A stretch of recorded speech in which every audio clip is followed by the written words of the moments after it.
নমস্কার বন্ধুরা, আপনারাও জমিতে কি কখনো এমন ছোট ছোট মাটির দানা দেখেছেন?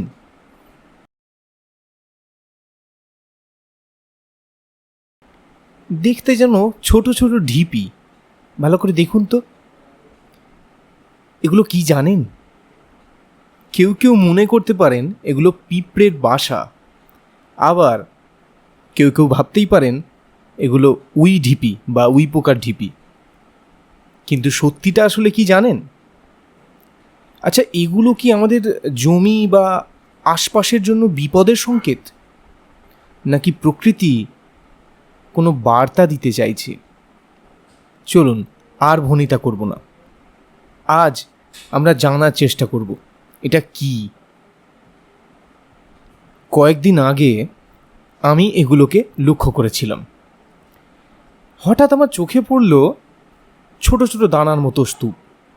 আমার প্রথমে মনে হয়েছিল এটা নিশ্চয়ই পিঁপড়ের ঢিপি, মানে পিঁপড়ের বাসা।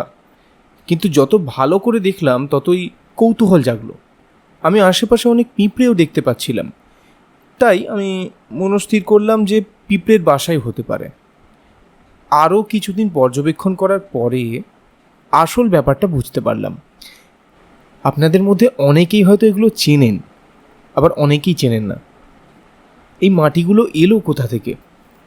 তারপর কিছুদিন অনুসন্ধান করার পর আমি জিনিসটা বুঝতে পারলাম, এটা হচ্ছে কেঁচোর মল। আগে হ্যাঁ বন্ধুরা, কেঁচোরা মাটি খায়, সে আমরা বইতে পড়েছি। এবং এই মাটিগুলোকেই খেয়ে তারা মাটির উপরেই মলত্যাগ করে। এগুলোকে ইংরেজিতে কি বলে জানেন? আর্থওয়ার্ম ক্যাস্টিংস।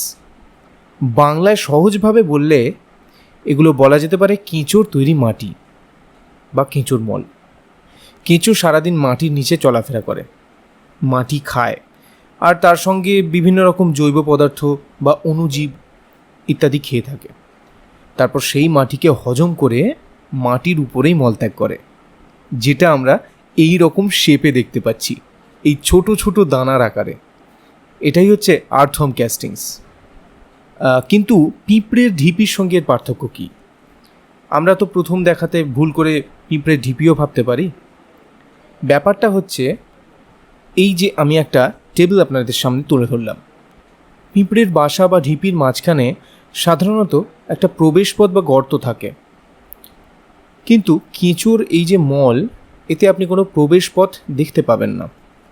পিঁপড়ের ঢিপির আশেপাশে অনেক পিঁপড়ে চলাফেরা করছে, সেটাও আপনি দেখতে পাবেন, কিন্তু কেঁচোর এই যে মলের আশেপাশে আপনি সচরাচর পিঁপড়ে দেখতে পাবেন না। তবে এক্ষেত্রে এক্সেপশনাল দেখা যায়, কোনো কোনো ক্ষেত্রে দেখা যায়, সচরাচর দেখা যায় না, এক্ষেত্রে আমরা দেখতে পেয়েছি। পিঁপড়ের বাসা কিন্তু গাছের জন্য উপকারী নয় জানেন, কখনো কখনো ক্ষতি করতে পারে।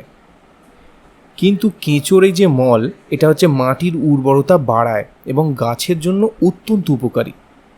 এবার আমি আর একটা ইন্টারেস্টিং ফ্যাক্ট আপনাদের বলি। কেঁচোর এই মলের দাম কত জানেন? বিদেশে কিন্তু এর চাহিদা প্রচুর। আমাদের দেশেও ভার্মি কম্পোস্ট শুনেছেন নিশ্চয়ই, এর চাহিদা আমাদের দেশেও অনেক বেশি পরিমাণে বর্তমানে হয়েছে। কিন্তু বিদেশে ভার্মি কম্পোস্ট বলুন, ওয়ার্ম ক্যাস্টিংস বলুন, এগুলো আলাদা করে বিক্রি হয় অনেক বেশি দামে। কারণ এতে নানা রকম উপকারী অণুজীব থাকে এবং বিভিন্ন মাইক্রো নিউট্রিয়েন্টস থাকে, যা মাটিকে সমৃদ্ধ করে তোলে এবং গাছের জন্য অত্যন্ত উপকারী। কেঁচো যে মাটিকে কী পরিমাণ উর্বর করে তোলে সেটা একমাত্র কৃষকরাই জানেন। ওই জন্যই বলে না, কৃষকের বন্ধু কেঁচো। দেখতে পাচ্ছেন বন্ধুরা, এই যে মাটিগুলো, আশেপাশে কেমন ছোট ছোট গাছ, এবং চারিদিকটা দেখুন আর্দ্রতায় ভরা। এই যে শুকনো পাতাগুলো পড়েছে, সেগুলো মালচিংয়ের কাজ করছে, প্রাকৃতিক মালচিং, যেটা গাছেদের জন্য খুবই প্রয়োজনীয়। এবারে এখন আমি একটা দুঃখের বিষয়ে আসি বন্ধুরা। আমরা যারা রাসায়নিক চাষ করতে অভ্যস্ত বা রাসায়নিক চাষ করে থাকি, সেক্ষেত্রে এই যে জমিতে সার দেওয়া, রাসায়নিক সার দেওয়া বলুন বা কীটনাশক দেওয়া বলুন, সেই সমস্ত কিছু মাটিতে মিশে মাটিকে যে পরিমাণ দূষিত করে তোলে, কেঁচোকেও কিন্তু ধ্বংস করে দেয়। সুতরাং কেঁচো এই ধরনের মাটিতে জন্মাতে পারে না বা বংশবৃদ্ধি করতে পারে না বা থাকতে পারে না, যেটা আমাদের পরিবেশের পক্ষে একেবারেই কাম্য নয়, আমাদের নিজেদের জন্যও কাম্য নয়। কেন সেটা বলি, কারণ এই যে রাসায়নিক সার দেওয়া জিনিসপত্র বা সবজি বলুন, ফল বলুন, যাই খাই আমরা, সেগুলো সমস্তটাই এখন আমাদের শরীরের জন্য কতটা ক্ষতিকর তা আমরা কিন্তু এই সময় দাঁড়িয়ে দেখতে পাচ্ছি এবং অনেকটাই সজাগ হয়েছি। আমরা অনেকেই কিন্তু এখন দাঁড়িয়ে বুঝতে পারছি বা আফসোস করছি যে সবুজ বিপ্লবের আগেকার যে চাষ, জৈব পদ্ধতি বা প্রাকৃতিক যে চাষ, সেই পদ্ধতিতে চাষটাই ভালো ছিল। আমাদের সবাইকে শিখতে হবে, আরও জানতে হবে, নতুন করে নতুনভাবে ভাবতে হবে। জৈব চাষ এবং প্রাকৃতিক চাষ আমাদের নতুন করে ভাবতে সাহায্য করছে। আমরা নতুন প্রজন্মরা কিন্তু এই ধরনের প্রকল্প নিয়ে ভাবছি। ধন্যবাদ বন্ধুরা, ভালো থাকবেন, প্রকৃতিকে ভালো রাখবেন। নমস্কার।